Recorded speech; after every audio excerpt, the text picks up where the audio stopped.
자, 세종어제 훈민정음 같이 보겠습니다.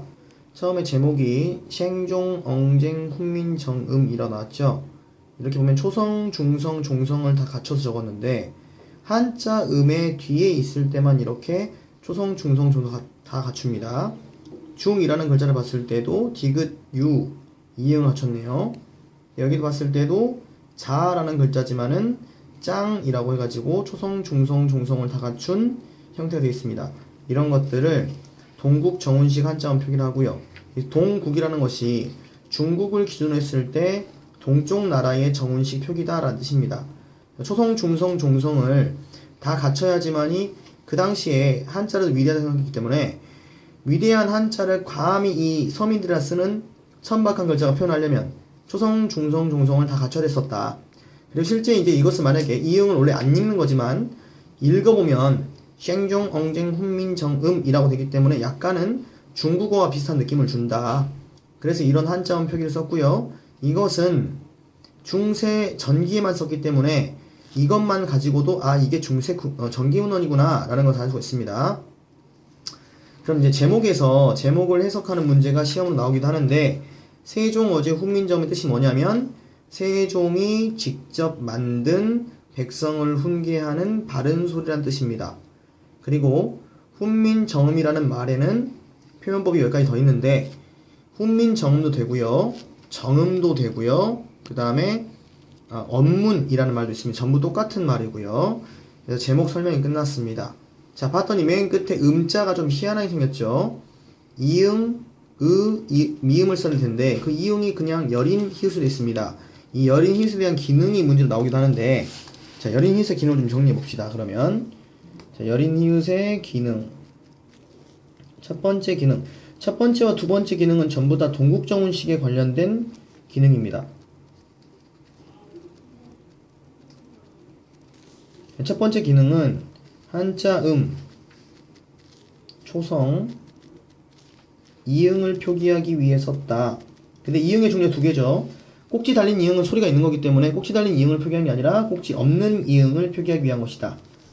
그러니까 꼭지가 없으면은 소리가 없는 거기 때문에 초성에 꼭지가 없으면 아까 선생님 말한 것처럼 초성, 중성, 종성을 다 갖춘 게 안 돼버리죠. 그래서 이걸 표기하기 위해서 위에다가 여린 히읗을 표기해줬다. 두 번째 한자 종성, 리을 표기가 있습니다. 이것도 한자 음일 경우에만 리을 소리를 표기할 때 받침의 옆에다가 여린 히읗을 표기해줬다. 근데 여기 현재 문헌에는 2번 기능은 없습니다. 이 기능을 우리가 이영보례라 그러는데 이 기능은 현재 문헌에는 나와 있지 않습니다. 첫 번째 기능의 표기법은 지금 아까 우리 읽었던 것처럼 여기에 음자에 지금 나와 있죠. 여기에 여린 히읗으로 초성 이응을 표기했네요. 그 다음에 하나 더 있습니다. 어디냐면 맨 끝에 보면 안 할 때 안자도 마찬가지로 초성이 그냥 꼭지 없는 이응인 거예요. 이걸 표기할 때 여린 히읗 썼다. 그래서 학생들이 궁금해하는 게 어자에 있는 건 어떻게 된 거냐 물어보는데 어자는 초성에 있는 이응이 꼭지 달린 이응이에요. 그래서 이거는 초성이 안 비어있기 때문에 이 여린 히읗과는 관계가 없습니다. 자, 그럼 여린 두 가지를 말했고요. 세 번째 기능은 뭐냐면 된소리 부호입니다. 네 번째는 절음 부호인데 된소리 부호라는 거는 그 뒤에 오는 글자를 된소리를 읽어라 그 말이에요. 어디 나와 있냐면 여기 두 번째 줄에 나와 있어요. 여기 니르고저 홀 빠이 이셔도인데 여기 홀이라는 글자 자세히 보면은 받침이 리을과 여린 히읗입니다. 이 여린 히읗이 뒤에 있는 글자의 된소리 표기인 거죠. 그래서 이걸 빠라고 읽어야 돼요. 빠. 옛날에 이 애는 이중모음이기 때문에 바이라 읽어야 되거든요. 그래서 이제 그러니까 된소리를 읽으면 홀 빠이 이셔도 되겠네요. 여기 된소리 부호가 있고요. 그 다음에 절음부호는 어딨냐면 그 뒤에 가면은 못할 놈이의 못하래 여린 히읗 있죠. 이것과 이것은 끊어 읽어야 된다. 어차피 니은은 된 소리가 없잖아요. 읽을 수가 없겠네. 그러니까 못할 끊고 노미한이라고 읽어야겠죠. 여기도 마찬가지입니다. 여기 있는 것도 할 따라민이라 해서 시옷디귿은 나중에 근대로 가면 원래 된 소리 있죠. 이때는 시옷이 묵음이었다고 하는데 어쨌든 뒤에 걸 된 소리 읽을 수 있는 게 아니죠. 지금 시옷디귿이 위치적으로는 글자에서 이미 와 있기 때문에 그래서 이건 된 소리 부호가 아니고요. 이건 절음 부호입니다. 그래서 하고저 할 하고 따라민이라 이렇게 읽어야겠네. 그러면 지금 된 소리 부호까지 알려줬고요. 자, 절음 부호는 뭐냐면 저름까지 설명했네요. 네 가지 다 설명했네요. 자, 여린 기읍, 여린 히읗 기는 다 설명했고요. 그럼 제목이 끝났습니다. 이제 첫 번째 어절 갑시다. 나란 말싸미라고 시작하는데, 나라라는 말은 이제 우리나라를 말하고요. 그 아래 있는 시옷은 관형격 조사입니다. 그래서 뭐뭐의 라는 뜻이 있는데, 원래 나라라는 말은 우리나라 이런 말이 있을 때 원래 관형격을 갖고 있죠. 그래서 우리가 현대어에서 말할 때도 우리나라의 꽃이라기보다는 우리나라 꽃이라고 하잖아요. 그래서 이미 관형격이 들어가 있기 때문에 해석할 때는 그냥 우리나라라고 해도 되고 우리나라의 라고 해도 됩니다. 그래서 관형조사 시옷이 나와 있고요. 말싸미 보니까 중간에 글자 중간중간에 점이 찍어져 있습니다. 이걸 뭐라 한다? 방점이라고 하는데 뭘 표기하기 위한 것이다? 성조를 표기하기 위한 것입니다. 그래서 성조에는 뭐뭐가 있다? 이제 낮은 것부터 해서 평성, 거성, 상성, 입성 네 가지가 있는데 평성은 낮은 음이고요. 가장 보통의 소리다 보니까 점을 아예 안 찍습니다. 그래서 우리가 봤을 때 나라는 글자를 봤을 때 앞에 점이 없죠. 이거 평성이겠네요. 그 다음에 랏이라는 글자 앞에 점이 한 개 있는데 이걸 우리가 거성이라고 그래요. 높은 음. 그래서 높은 음이 말하는 거고요. 말자 앞에는 점 두 개 있죠. 이걸 상성이라고 합니다. 낮은 음에서 높은 올라가는 거. 그러니까 낮은 음에서 높은 올라가다 보니까 아무래도 음이 길겠죠. 장음입니다. 이거는 싸미, 싸자도 평성이네요. 평성이네요. 미는 다시 또 거성이고요. 지금 만약에 혹시 읽은다면 나라, 말, 싸미 이렇게 읽어야겠네. 읽을 때. 그래서 방점과 성조에 관련된 문제 나올 수 있습니다. 그 다음에 입성이라고 하나 더 있는데 그것은 이제 기역, 시옷, 비읍과 같은 소리, 기역, 디귿, 비읍과 같은 소리로 끝났을 때 그 글자를 짧게 끊어 읽는 것을 입성이라 합니다. 그래서 그건 점의 개수와 관련이 없습니다. 자, 말싸 말차되죠? 자, 말싸이라는 말은 현대 국어에서는 낮춤과 높임의 존대법으로 쓰이고 있지만 이때는 일반적인 말도 되고 높임, 낮춤도 다 됩니다. 그러니까 의미가 현대로 오면서 축소된 단어죠. 그 다음에 쌍시옷이 있죠. 이걸 각자병서라 그러죠. 병서가 나왔는데 병서 설명 좀 해주면 나란히 쓰는 걸 병서라 그러죠. 나란히 쓰는 거. 자, 병서의 종류에는 뭐뭐가 있다? 각자병서하고 화병병서가 있다. 화면이 잘 안 나오네요. 포커스를 잡아보고. 자, 병서에는 각자병서,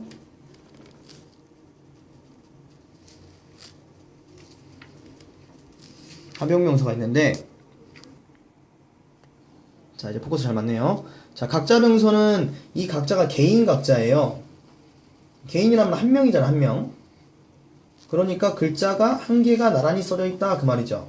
쌍기역, 쌍디귿, 쌍비읍, 쌍시옷 등등등등등 이런 것들을 각자병서. 화병병서는 두 이상을 더했다 그 말입니다. 그래서 우리가 비읍 기역이라든가 비읍 시옷 디귿이라든가 또 이런 것들 시옷 디귿이라든가 이런 것들을 화병병서를 한다.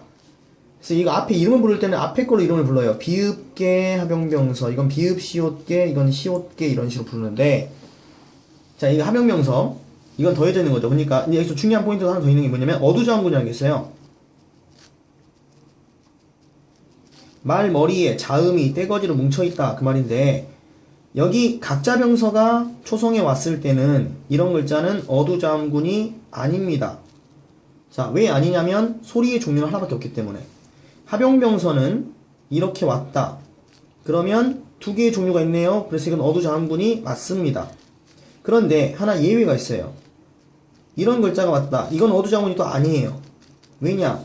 시옷계 화병병서는 소리가 두 개 있는 게 아니라 이 시옷이 묵음입니다. 묵음. 그래서 실제로는 소리가 비읍밖에 없는 거예요. 그렇기 때문에 이건 어두자음군이 될 수가 없다. 그래서 학교 선생님이 설명하실 때도 아마 만약에 어두자음군을 설명하신다면 이 부분을 설명하실 거예요. 그래서 이 부분이 있고요. 화병병서와 관련된 부분을 봐야겠지 이거는. 그럼 말싸미에 다시 올라가서 쌍시옷이 나왔죠. 각자병서 나왔고요.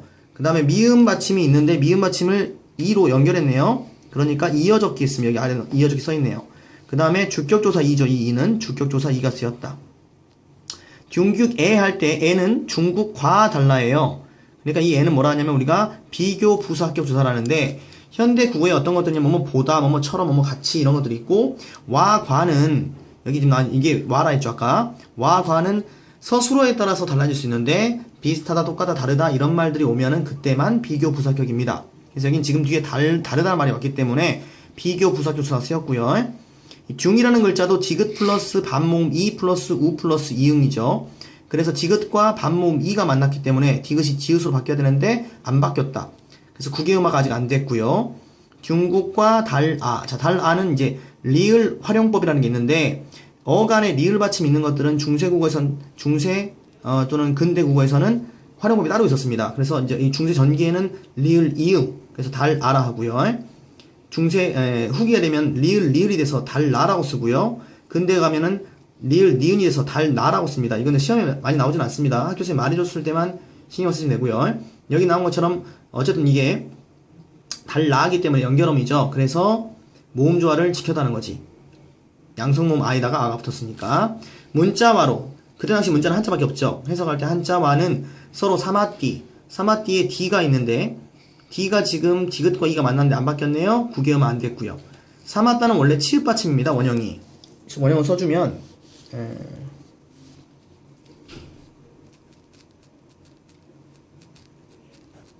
이거예요. 치읓 받침인데 당시에는 팔종성법이기 때문에 치읓을 쓸 수가 없죠. 그래서 시옷을 썼다. 그래서 이거는 뭘 쓴 거다? 팔종성법을 쓴 것이다 라고 보시면 되고요. 사마띠. 통하지죠. 통하지 해석하면 서로 통하지. 자, 사마띠까지 했죠. 자, 이 시옷이 원래는 치읓 받침이 시옷됐으니까 팔종성법이 쓰였고 이건 구경 안 됐다. 없어진 말이고요. 통하지. 아니할세에 리을세가 있습니다. 리을세. 요거는 뭐뭐 함으로란 뜻이에요. 아니함으로. 이런 전차는 이유입니다. 이런 이유로 어린은 이제 어리다는데 현대고서는 어리다지만 옛날에는 어리석다 했으니까 의미가 현대로 오면서 의미가 이동됐고요. 이런 단어를 잘 봐야 돼. 말씀, 어린 이런 것들 시면 잘 나옵니다. 백성이 니르고저도 현대어로 이르고저잖아요. 너 쓰면서 일렀니? 라고 할 때 그 이르다예요. 그러니까 니가 이로 된 것은 음운 탈락, 즉 니은 탈락 현상 또는 두음 법칙이라고 그러죠. 두음 법칙이 현대어로 오면 이루어졌다. 이르고자, 말하고자, 홀바이, 네, 하는 바가 이게 관용어 형태고 바가니까 바가 의조명사겠죠. 이니까 가니까 주격조사고요. 하는 바가 있어도 마침내 제 뜨들, 자 뜨들 아까 배웠던 어두장군 나왔죠. 비읍계 합용명사가 초성에 왔기 때문에 어두장군입니다. 자 여기 나와 있는 시옷은 아까 선생님 말한 것처럼 묵음이기 때문에 어두장군 아니라 했죠. 그래서 아무 말 안 써져 있잖아요. 어두장군요. 어두장군 뜨들 이어졌게 했고요. 뜻 디귿 받침 올라갔으니까요. 어두장군 합용명에서 이어졌게 나왔네요. 뜻을 싫어란 말 능이란 말인데 현대국어에서는 거의 쓰지 않는 말이에요. 가능하게 이런 말이에요. 능이 표디 구경만 안 되는 디 못할 놈이 자 놈도 이어졌겠네요. 그 다음에 세종대왕이 입이 아주 걸지고 욕설을 잘해가지고 이렇게 머리말에다가 욕설을 써놨을까요? 그건 아니겠죠. 현대국어에서는 비속어지만 옛날에는 남자 사람 이런 의미가 있었다. 비속어도 있었고요. 그럼 현대국어도 오면서 의미가 축소됐겠죠. 놈이 하니라. 이 하다는 많다란 뜻인데 실제 형태를 본다면 이렇게 쓸 수 있습니다.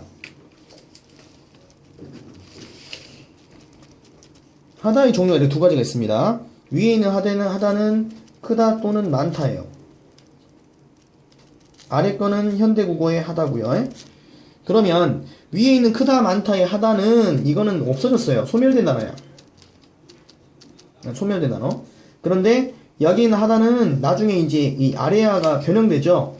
이 음절 이후에 있는 아래아의 의가 먼저 변형되고 그 다음에 첫 음절에 있는 것 아래아가 아로 변형되는 형태가 있는데 근대로 오면서요. 그 아로 변형되면서 이게 아로 변형된 거예요. 현대국어에서. 그럼 이 하다라는 말은 이 아래 거 하다, 이 위에 거 말고 이 위에 거가 지금 글에 나와 있는 거고요. 이거는 의문의 변동이 있었던 거지 의미 변천이 있었던 건 아니죠. 이게 일부 이제 어떤 선생님들이라든가 또는 예전에 그 모의고사에 잘못 나온 적이 있어가지고 이 하다를 의미의 뭐 이동으로 보는 경우가 있는데 의미 이동이 아닙니다. 그래서 이거는 근데 이제 내신의 경우에서는 학교생인데 혹시 이걸 의미 이동 봤다. 그럼 내신에서는 그렇게 하겠지만 수능에서는 절대 그렇게 보면 안 됩니다. 사람이 많다. 내 이것을 위하여 어여삐 불쌍하단 말이죠. 근데 현대국어에서는 가엽다 그 예쁘다는 말이기 때문에 의미가 이동된 단어고요. 너겨도 변천사를 보면은 여기 지금 너겨가 있을 때 원래 너기다죠. 이 몸이 있어서 뒤 앞에 영향을 줘요. 그걸 이 몸 역행동하라 그러는데 역행동에 의해서 이게 앞에 거 이중모음화가 된다. 또는 뭐 다른 설에서는 우리가 근대로 가면서 이중모음화가 되는 것들이 있는데 그 이중모음화가 된 것이다 라고 보기도 하고요. 여기다가 되면 니은 플러스 반모음 이 플러스 어기 때문에 아까 우리 니르고저 여기 나왔던 니르고저처럼 두음업칙이 적용된다는 거죠. 이 모음이 있기 때문에 이 모음이 돼서 두음업칙이 돼서 여기다가 되는 거지. 현대국어에서요. 그러면 현대국어 올 때 두음업칙이 성립되는 거네요. 근데 여기는 아직 너겨라 그랬으니까 두음업칙이 안 됐습니다. 그래서 여기 두음업칙이 안 됐고요. 음성모음에 너기다에 기가 붙었기 때문에 모음조가 됐다 라고 보고요. 새로 스물, 자 물, 미음 비읍, 자 미음 비읍 피읍 쌍비읍처럼 입술 소리가 으를 만나면 이 으가 나중에 우로 바뀐다. 이걸 뭐라 하냐면 원순 모음화라 그래요. 원순 모음화. 예, 화면 안 보였네요. 자, 이렇게 미음 비읍 피읍 쌍비읍 이 으를 만나면 우로 바뀐다. 이걸 원순 모음화라 한다고요. 그런데 여기 지금 물자는 미음이 으를 만났지만 우로 안 바뀌었죠? 그러니까 원순 모음화가 아직 안 된 겁니다. 28자가 몇 개씩인지 물어보시기 때문에 이렇게 적어놨네요. 자를 맹간원이. 자, 맹간원이도 맹갈다예요. 원래 형태가. 쓸 데가 없네요. 여기다 써볼게요. 맹갈다 이렇게 되는데 이 맹갈다가 어간이 지금 맹갈이잖아요. 이거 지금 이제 맹갈이 어간인데 얘가 어미고 근데 우리가 맹가논이라 그랬어요. 형태가 맹가논이 라고 됐죠? 그러면 어간 리을에서 리을이 빠졌잖아요. 리을 탈락 현상이 일어났다. 맹가논이었어요. 사람마다 하여금, 하여금의 하이어입니다. 그래서 여기 원래 쌍이형 이가 하나인데 있는데 그 이가 이제 사동 접사가 들어가는 거고요. 수비 이게 정말 중요한데 여림비읍이 나왔죠. 이것도 언제만 쓰였다? 중세 전기만 쓰였다. 근데 이건 언제 쓰냐면요. 비읍 받침이 있는 아이들을 이어 적을 때는 이응을 남겨놓습니다. 순경음 시리즈가 그렇게 만들어지는 건데 그럼 이거 가지고 문제 어떻게 나오냐? 이거는 우선 연서라는 쓰기 방식이고요. 특징을 말하면 그 다음에 숲다에다가 이 붙여가지고 수비가 됐잖아요. 이어적기의 흔적이고요. 중세 전기 문헌에만 쓰인다라는 그것만 알고 있으면 됩니다. 니겨도 두음법칙이 아직 안 됐죠? 익혀니까 이어적기했고요. 나날이 수매, 이 수매가 무조건 왕별입니다. 제일 많이 나와요. 우선 우리 아는 거 다 말해볼까요? 예, 우선 비읍계 합용명서 있기 때문에 합용명서, 그 다음에 어두잠군, 애니까 이어적기, 그 다음 명사형 어미가 쓰였는데 현대 국어에도 명사형 어미가 있죠. 음하고 기가 있습니다. 명사형 어미가. 자, 현대어에서의 명사형 어미 보여주면 예를 들면 웃다란 말이 있을 때 이걸 명사형 어미로 바꾸면 웃음이라고 하거나 또는 웃기라고 할 수 있습니다. 이런 것들이 있는데 중세도 있었겠죠. 중세에는 뭐가 있었다? 옴하고 음이 있었다. 옴하고 음을 어떤 기준으로 붙이냐면 이건 양성에 붙이고요. 이건 음성에 붙여요. 쉽게 하는 법은 좌표 평면을 그려가지고 R을 써보면 플러스 두 개죠? 양성. 얘 짝꿍은 어잖아요. 음성이겠네요. 자, O를 써보면 플러스 많잖아요. 짝꿍은 우예요. 아래 하는 아하고 오의 중간 발음이니까 당연히 양성이겠죠? 얘 짝꿍은 음입니다. 그리고 이는 중성이에요. 근데 음성과 주로 호응을 한다. 그래서 양성음성 나눠졌네 이제. 그럼 예를 들면은 먹다란 말이 있을 때 어미를 붙일 거니까 어미 빼야겠네요. 이거는 빼고 어간에만 신경 쓰면 돼요. 어간이 어니까 음성이잖아요. 음성이니까 우리는 음을 붙여야겠네. 당신은 이어적기 하니까 이렇게 되겠죠. 마찬가지로 수매를 써보면 쓰다인데 어미 빼야겠네요. 의죠? 음성이니까 음을 붙여야죠. 음을 붙이면 의가 탈락되고 거기에 음이 붙겠죠. 그래서 숨 플러스 A니까 수매 이렇게 되겠네요. 자, 수매까지 했고요. 명사형 어미가 우선 그럼 잘 쓰였고요. 수매. 그 다음 명사형 어미는 아까 말한 것처럼 모음조어가 기준이기 때문에 이게 명사형 어미가 잘 쓰였다는 것은 모음조어도 잘 쓰였다는 걸 동시에 의미합니다. 편안하게, 편안하게 하고자 할 따라민이라도 따라민이라 이어졌겠고요. 시오티그시기 때문에 이거는 어두장군은 아니라 했죠. 합용명서는 있습니다. 할 따름이다 이렇게 끝나고 있어요. 그럼 여기에는 지금 이제 해석을 한번 쭉 해주고 들어가는 정신이 네 가지가 있는데 세종이 직접 만든 백성을 훈계하는 바른 소리가 제목이고요. 우리나라의 말이 중국과 달라서 한자와는 서로 통하지 아니하므로 이런 까닭으로 어리석은 백성이 말하고자 하는 바가 있어도 마침내 제 뜻을 능히 펴지 못하는 사람이 많다. 내 이것을 위하여 불쌍히 여겨 새로 28글자를 만드니 사람마다 하여금 쉽게 익혀 날마다 쓰매 편안하게 하고자 할 따름이다 라고 해서 처음에 중국과 달라서 만들었다 했으니 자주정신이 들어가 있고 자주정신. 그 다음에 아래 내려가서 불쌍히 여긴다 했죠. 백성을. 애민정신 들어가 있고요. 새로 28글자 만들었으니까 창조정신. 마지막에 편하게 사람마다 쉽게 써라라고 했으니까 실용정신 들어가 있는데 학교에 따라서 창조정신은 제외하는 경우도 있어요. 또는 이렇게 쭉 밑줄그어서 창조하고 애민을 같이 보는 경우도 있고요. 자, 3가지로 보는 경우도 있고 4가지로 보는 경우도 있다. 자, 아주시 바랍니다. 여기까지 중세 전기문헌인 세종어제 훈민정음이었습니다.